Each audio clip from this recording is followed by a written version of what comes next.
What up, y'all? So over the last few months, I've been using the Sony Xperia 1 Mark III, and it's been a really, really dope phone to use. I know it came out last year, I get it, but with everybody and their mama talking about the Samsung and Googles and Apples of the world, I decided to go just a little bit left and pick up that Sony. Now, the Sony's a phone that I've had on my radar for some time. I'm really glad that I pulled the trigger. What's good, y'all? It's your man Wayne Train. Finally, back with another joint. So let's go ahead and talk about that Sony.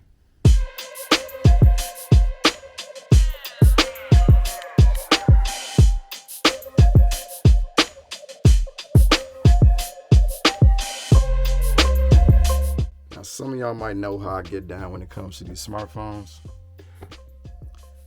It's all about that look. Now, don't get me wrong, Sony ain't out here trying to win any awards for the best looking smartphone or anything, but I think they do a pretty good job at what they're doing. Keeping the focus on productivity while giving you, a not bad looking phone. Now, it's not a head turner like I said, but it's definitely not ugly. With all the other companies going towards a more flashy look to their devices, which I'm never mad at, by the way, I can definitely appreciate, though, that Sony is sticking to their guns and trying to keep the focus more so on productivity rather than trying to win a fashion show. Now, we always think about Samsung and not so much Apple.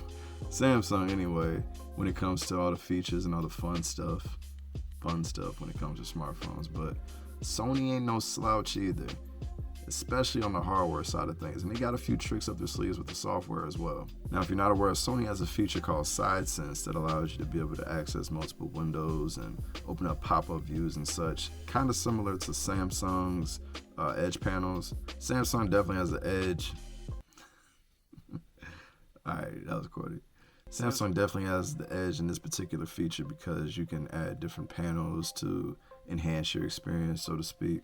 But Sony gives you something to do, allowing you to be able to use pop-up windows that a lot of people like and split screen mode to have your favorite apps open at the top and bottom. Now, where Sony beats Samsung to me outright is in the hardware area. 3.5mm headphone jack at the top, as well as a dedicated Google Assistant button, which I really wish was remappable. Actually, I believe in certain regions it is remappable, but here in the States, at least my version of Android, I cannot change this button from anything but Google Assistant. You got a physical fingerprint scanner, which for some, you may not like that. For me, I'm gonna always opt for the physical over the optical or ultrasonic, and depending on the ultrasonic, because I'm hearing one of these ultrasonic fingerprint scanners is really, really good. For most phones, I would really like to have a physical fingerprint scanner, especially a side-mounted one. This is my favorite spot for the fingerprint scanner. And you also get a physical dedicated camera shutter button. I don't know about you guys, but whenever phones come with that dedicated camera button, I definitely be using the phone just like a camera. Now, I know that's exactly what Sony intended for this phone, for you to really get the most out of it, especially with the camera features that are on this phone, which we might as well just go ahead and get right into it. Let's go ahead and get into the camera. So when you do press the dedicated button, you do have to hold it to access the camera, and it takes you to a basic menu. So the highlight of this camera is not the basic menu. When you hit basic over there in the corner, it opens up some more menus. So you get an auto mode, you get a program auto mode, you get a shutter speed priority mode, manual exposure mode, and at the bottom, memory recall. This is where you can set all of your settings to the way you like them, so that way they don't change when you go back into them. So now when I'm doing photos, I do like to shoot in the program auto. I just let the camera will adjust, like it says here, it will adjust the shutter speed on its own, and then everything else will be left up to you. So that's enough for me. Now, the auto mode as well is not too bad, but I typically, if I want to get some more control out of it, I'll go down there to program auto. Now, if you want even more, you can go into manual exposure, and then you get manual control over your shutter speed, ISO, and everything. So, and I've used that as well, but whenever I want to be just a little bit more, efficient with my shots, I'll just go into program auto, so that way I don't have to worry about too much. I'm not much of the photographer. I took maybe like a few shots with this, and they do come out really well, as you can see, at least for me. I really like the photos that I took with this thing. Now, obviously, with great lighting, most smartphones can take amazing shots. I do like to put smartphones in a good scenario to see how they can perform. I will admit that's where Sony definitely does lack. Their auto mode on the Sony Xperia 1 Mark III definitely needs help compared to some of the other ones. So point and shoot on this phone isn't the best, but like I said, Sony, I just don't think they really intended for the user to be doing anything auto. This phone is geared towards being able to kind of like an entry level to learning an actual DSLR mirrorless camera.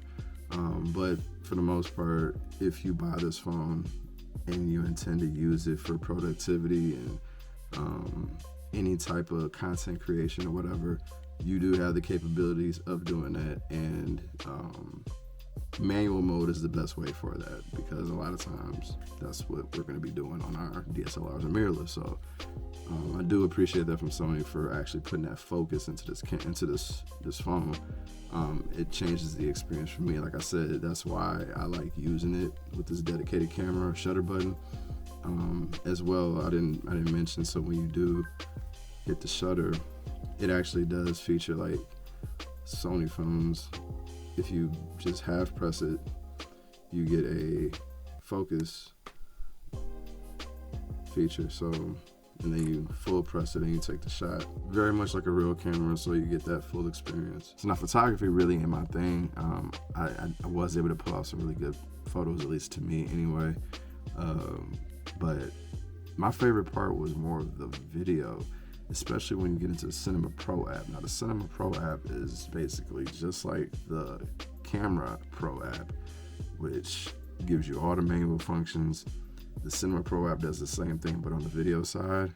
I'm not really going to go too in-depth on that. Actually, I'm not even going to talk about the app, because the app is full of stuff, and I don't have time for that in this video. I just kind of want to give you guys a few of the samples I took with this with the camera. I took it on my trip to North Carolina last month for the Dreamville Fest, and I did a few recordings with it, and here are some of those shots. But to me, I really liked how this looked. Like, it had a real artistic feel to it. Like, it was really dope, and I was recording at 24 frames, so that's how you're gonna get that look. But for me, that's probably my favorite thing as it pertains to the camera, is the video side of it. So let's talk about some of the bad stuff. So as far as using the phone, for the most part, I really haven't had too much issues. I did notice for a moment when I took the memory card out, it started to really act funny. So I don't know if it was because I had a lot of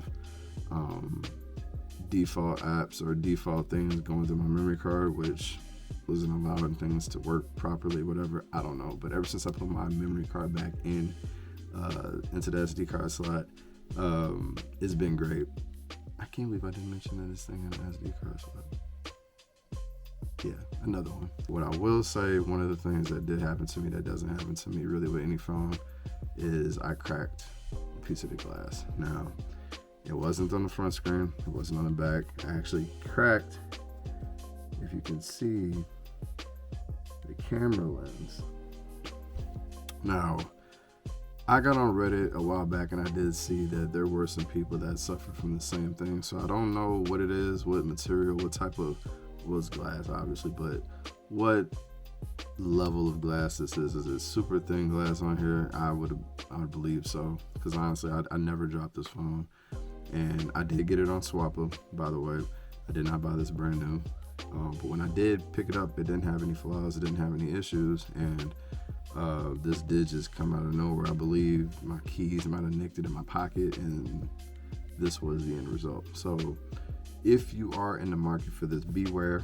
Like I said, this isn't the first time that I've heard people go through this. I think on Reddit there was a few people having the same issue. If you do, you might have to get on there and get one of those screen or those camera lens covers or something. I actually do have a replacement coming in. I'm just gonna go ahead and swap it out, and then I'm gonna buy a cover for it. So, and I'll be honest, man, really that's the only real bad thing that That's really the only bad like things that I've had with this phone. Other than that, I want to end it with talking about battery life because so all right, I'm gonna say something, and I don't know how people react to this. Whoever's watching this video, please don't think I'm capping, but this Sony Xperia 1 Mark III has... Okay, so I haven't used any new phones in 2022, so I don't know what battery life is like on the Agent 1. I don't know. The battery life on this thing has been very close to my iPhone. I don't know. Maybe I wasn't using it as much. I don't know, because I do use my iPhone a lot, and I'll just say this. It may not be as good as the iPhone, but this is definitely the best battery life that I've had on an Android phone in a long time. And I don't know what they're doing.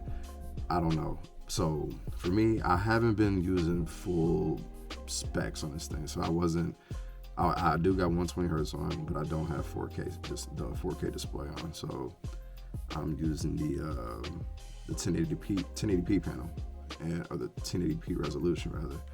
And it's still like, even though, you know, I'm not fully killing it or whatever, it's crazy. All right, it's crazy.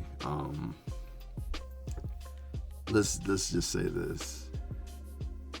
I don't even charge this phone 80% or to 100%. I charge it to 80%, and 80% gets me through my day with some to spare. So I'll just let that marinate for you. Just a little bit. Just let that marinate. I'm just going to end it there because my experience so far with the Sony Xperia 1 Mark III has been amazing, so much so that I can't wait for the Sony Xperia 1 Mark IV whenever that actually comes out. I'm not going to ask y'all to subscribe because that's not fair. If you watch this video, I definitely hope you liked it. I would appreciate it if you comments or whatever. Anyway, man, it's your man Wayne Train. Hope to see you guys in the next one. Take it easy.